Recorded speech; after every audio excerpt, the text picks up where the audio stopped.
शीघ्र बताओ, कौन हो तुम? कौन हो तुम? अन्यथा मैं तुम्हें शाप दे दूंगी। नहीं, ऐसा अनर्थ कीजिए।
त्रिलोकीनाथ है।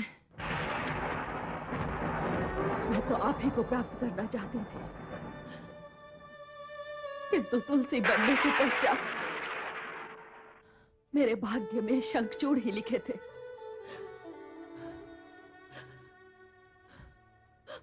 मैं प्रथम बार धरती पर नारी बनकर आई, किंतु आपने मुझे धरती की नारी के नियम भी नहीं निभाने दिए। आपके स्पर्श ने मुझे मेरे पति के योग्य नहीं रहने दिया। मैं जानती हूं कि ये भूल मेरे पति की है, कि वो अहंकारी है, अभिमानी है। उन्होंने क्या मानव, क्या देवता, किसी को नहीं छोड़ा, किंतु दंड तो उन्हें मिलना था। मेरा क्या दोष था? आपके कारण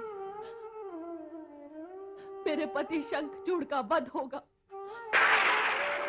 किंतु वैधव्य का दोष तो मुझे लगेगा।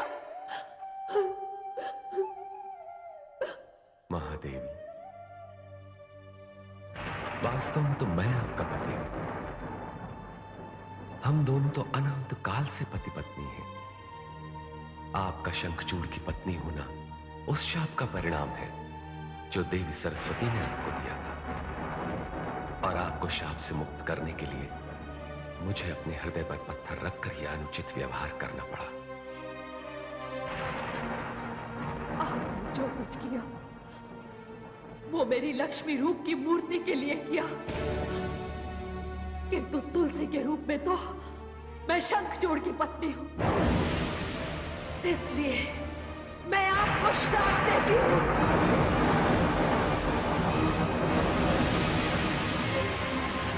कि आप पाषाण बन जाएंगे।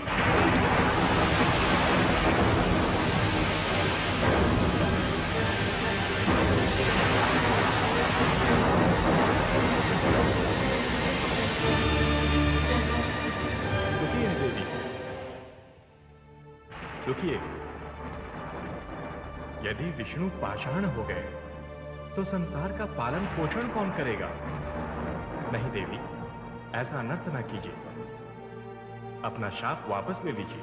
नहीं ब्रह्मा जी, धनुष से निकला हुआ तीर वापस नहीं आ सकता।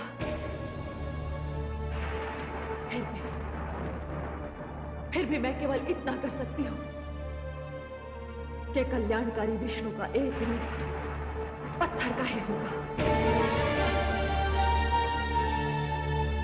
और वो होगा उनका शालिग्राम रूप, संसार जिसकी पूजा करेगा।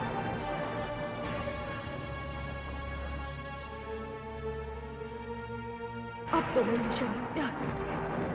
देवी, मैं आपको एक वरदान देता हूं।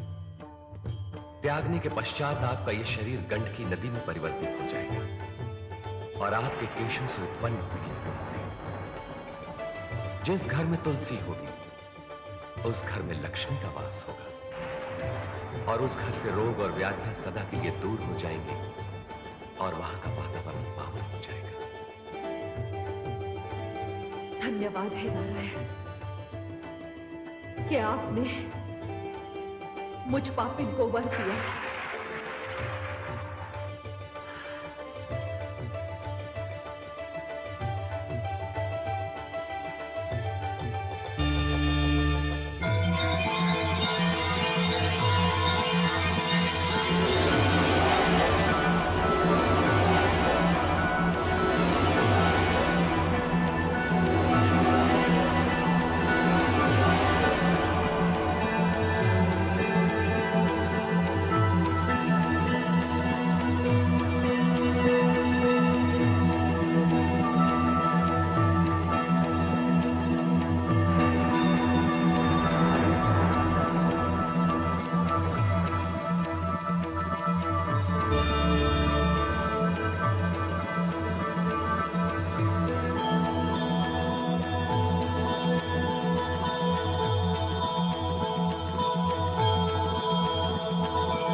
देवी भुवनेश्वरी, अब मेरी समझ में आया कि आपने देवी लक्ष्मी, देवी सरस्वती और देवी गंगा के बीच श्राप वाली घटना की रचना क्यों की थी। हे महाकाली, देवी लक्ष्मी को धरती पर भेजने के दो मुख्य उद्देश्य थे। पहला उद्देश्य तो यह था कि उन्हें पति पत्नी के संबंधों की पवित्रता, मर्यादा तथा गरिमा स्थापित करनी थी। संसार के सामने एक आदर्श उदाहरण प्रस्तुत करना था, ऐसा उदाहरण जिसे नारियां जीवन में उतारकर धन्य हो जाए। आपने देखा किस प्रकार तुलसी ने, जो स्वयं लक्ष्मी का अवतार थी, भगवान विष्णु को उनके दुर्व्यवहार के लिए श्राप दिया और उसी दुर्व्यवहार के कारण उस देह का भी त्याग कर दिया जो शंखचूड़ की पत्नी बन चुका था। हाँ हाँ है आदिशक्ति, मैंने देखा। और दूसरा उद्देश्य भी कम महत्वपूर्ण नहीं है। ऊंचे आसन पर आसीन व्यक्तियों को भी जनसाधारण के बीच जाना चाहिए। अवतार का उद्देश्य समाज को ऊपर उठाना है।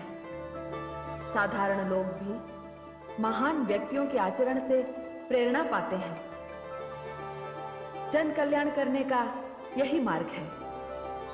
देवी लक्ष्मी ने धरती पर जैसा आचरण प्रस्तुत किया, उसकी जितनी भी प्रशंसा की जाए कम है।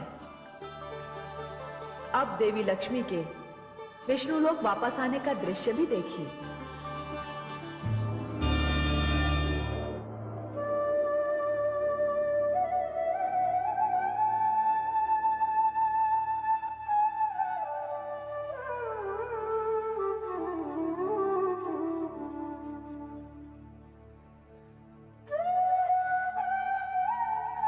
प्रणाम है स्वामी।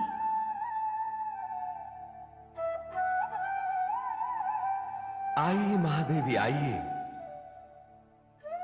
स्वागत है आपका विष्णुलोक में। आपके बिना तो विष्णुलोक बिल्कुल वैसे ही था जैसे ज्योति के बिना दीपक, फल के बिना वृक्ष, जल के बिना नदी। आपके आगमन से विष्णुलोक के सूनेपन में उत्सव का वातावरण उत्पन्न हो गया है। स्वामी, आपका हृदय बड़ा विशाल है, बड़े ही कृपालु हैं आप। किंतु मुझे क्षमा करें, मैंने तुलसी रूप में आपको पाषाण बनने का शाप दे दिया। महादेवी, वो शाप आपने अकारण तो नहीं दिया था। मैंने शंखचूड़ बनकर तुलसी रूप में आपके शरीर को स्पर्श किया था, जिससे आपके सतीत्व पर आंच आई थी।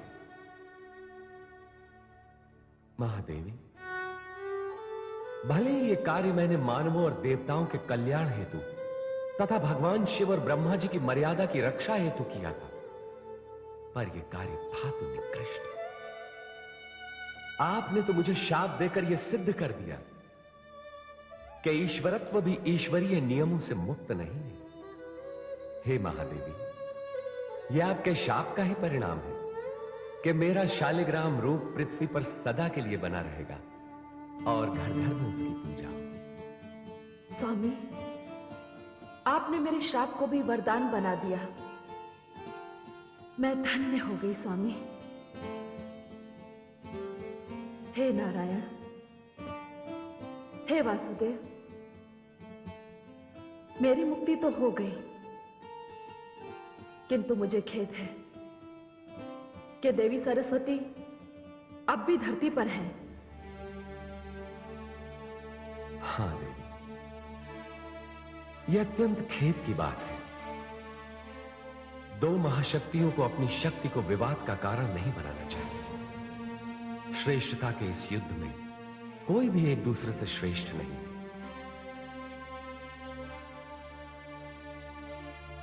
आप ऐश्वर्य की देवी हैं और देवी सरस्वती ज्ञान एवं विद्या की। महादेवी, ज्ञान बिना ऐश्वर्य के और ऐश्वर्य बिना ज्ञान के बिल्कुल वैसे ही हैं जैसे पुष्प बिना सुगंध के, नेत्र बिना ज्योति के और शरीर बिना आत्मा के। स्वामी, आपने सत्य कहा। मैं अपनी भूल स्वीकार करती हूं। यदि आपकी आज्ञा हो तो मैं ब्रह्मलोक जाऊं? हां महादेवी, आप अवश्य चाहिए। देवी सरस्वती के बिना ब्रह्मा जी अकेले हो गए।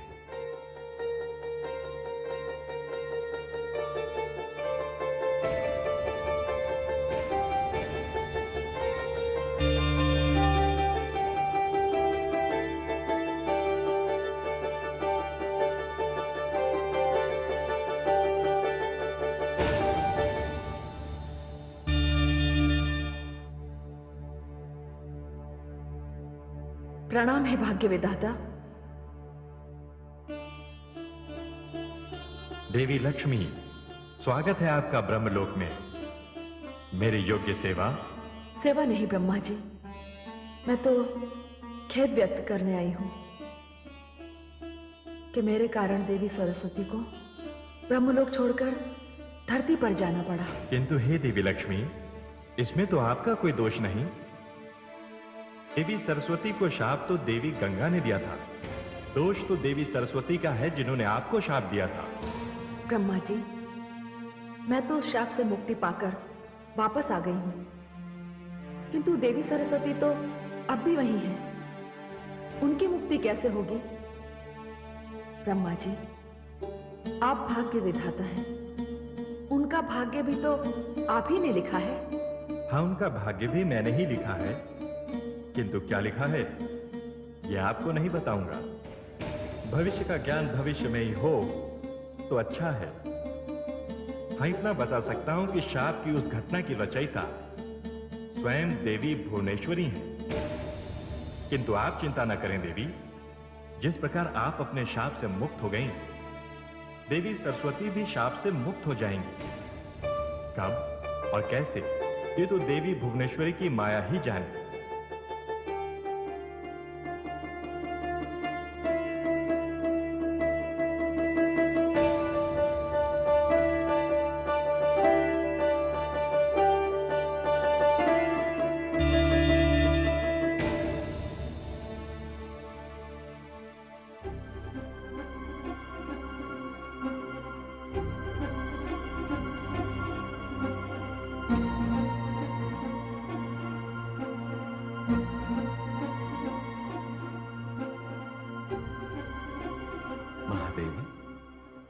स्वामी, आप तो ब्रह्मलोक गई थी, क्या बात है?